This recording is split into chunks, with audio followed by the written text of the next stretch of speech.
Citizenship amendment कानून ये भारत के किसी नागरिक के लिए, चाहे वो हिंदू हो या मुसलमान, ये कानून उसके लिए है ही नहीं।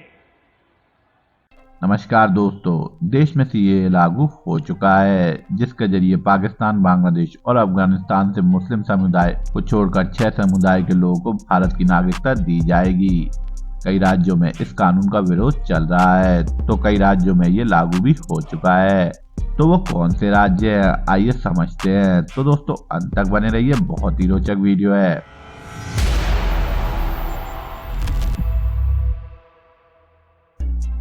तो दोस्तों सबसे पहले ये समझते हैं कि सीएए क्या है। सीएए यानी सिटीजनशिप अमेंडमेंट एक्ट साल 2019 में केंद्र सरकार एक बिल लेकर आती है। सरकार के अनुसार ये कहा जाता है कि 31 दिसंबर 2014 से पहले पाकिस्तान, अफगानिस्तान और बांग्लादेश से आने वाले 6 अल्पसंख्यक, जिसमें हिंदू, ईसाई, सिख, जैन, बौद्ध और पारसी धर्म के लोग हैं, उनको भारत की नागरिकता दी जाएगी। और खास बात तो यह है कि इन लोगों को कोई भी दस्तावेज देने की जरूरत नहीं पड़ेगी।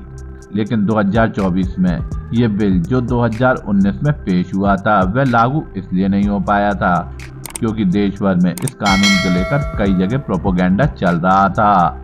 इस कानून को जनवरी 2020 में नोटिफाई कर दिया गया था, लेकिन उस वक्त इसके रूल्स नहीं बन पाए थे, इसी वजह से इसे लागू नहीं किया गया था। इसके बाद 11 मार्च 2024 को इस कानून को फिर से नोटिफाई किया जाता है। इसके जो भी रूल्स एंड रेगुलेशंस थे वो सब बन चुके थे और इसको लागू भी कर दिया जाता है। कुछ राज्यों में जब ये लागू किया गया तो बहुत जश्न मनाया गया था, तो कई राज्यों में इस चीज को लेकर प्रोपेगेंडा भी शुरू हो जाता है। तो आइए इनकी कुछ तस्वीरें देख लेते हैं। बहुत जुल्म सहना पड़ रहा था वहाँ पे। अभी यहाँ पे आए हैं तो अभी नागरिकता की ये सीए पास हुआ तो बहुत खुश है हम, और मोदी जी को और अमित शाह जी को पूरा थैंक्स बोलते हैं और धन्यवाद पाठते हैं, क्योंकि यहाँ का सीएबी के विरोध की आपकी वजह क्या है? क्यों आप सीएबी का? अच्छी तरह से जानते हैं कि जो सीएबी कानून पास हुआ है उसमें माइनॉरिटीज यानी मुस्लिम को शामिल नहीं किया गया। हम ये चाहते हैं कि या तो आप मुस्लिम को शामिल करें। दोस्तों पहले ये कहा जाता था कि इन 6 कम्युनिटीज के जो लोग हैं, जो भारत आए हैं, उनको भारत की नागरिकता चाहिए तो उनको दस्तावेज नहीं देने होंगे। लेकिन जब रूल्स एंड रेगुलेशन अपडेट होते हैं, उसके हिसाब से कोई भी एप्लीकेंट को 6 तरह के डॉक्यूमेंट देने होंगे और भारत में आने की तारीख भी बतानी होगी। एप्लीकेंट को अप्लाई करने के लिए इंडियन सिटीजनशिप online.nia.in पर अप्लाई करना होगा। ये लिंक आप डिस्क्रिप्शन से ले सकते हैं। डिटेल्स रूल्स भी आपको इसी वेबसाइट पर मिल जाएंगे। अब किन किन राज्यों में ये लागू नहीं होगा, तो दोस्तों वो भी जान लेते हैं। 10 दिसंबर 2019 को एक रिपोर्ट में बताया गया था कि इस कानून को लेकर गृह मंत्री अमित शाह ने लोकसभा में यह बताया था कि यह कानून भारत के नॉर्थ ईस्ट के ज्यादातर राज्यों में जहां पर जनजाति क्षेत्र हैं वहां पर लागू नहीं किया जाएगा। आइए अमित शाह का ये बयान भी सुन लेते हैं। पहले सीएबी होगा, सिटीजनशिप अमेंडमेंट बिल आएगा, सारे रिफ्यूजी को, सारे शरणार्थियों को नागरिकता दिया जाएगा, उसके बाद में एनआरसी बनेगा। इसलिए जो शरणार्थी है उसको चिंता करने की जरूरत नहीं है। साथ ही इनमें वह क्षेत्र भी शामिल किए जाएंगे जिन्हें एक अलग तरीके का दर्जा दिया गया है।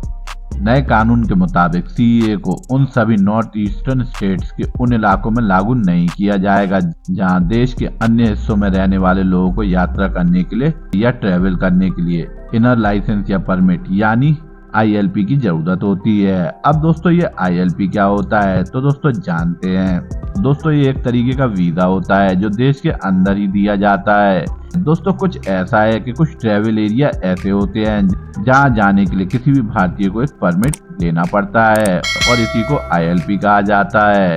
ये ट्राइबल एरियाज की सेफ्टी के लिए बनाया गया था और वह रूल्स अभी भी देश में लागू हैं। पीटीआई के मुताबिक आईएलपी अरुणाचल प्रदेश, नागालैंड, मिजोरम और मणिपुर के कई हिस्सों में लागू है। जिन भी एरियाज में आईएलपी लागू है वहां पर सीआईए लागू या इम्प्लीमेंट नहीं किया जाएगा।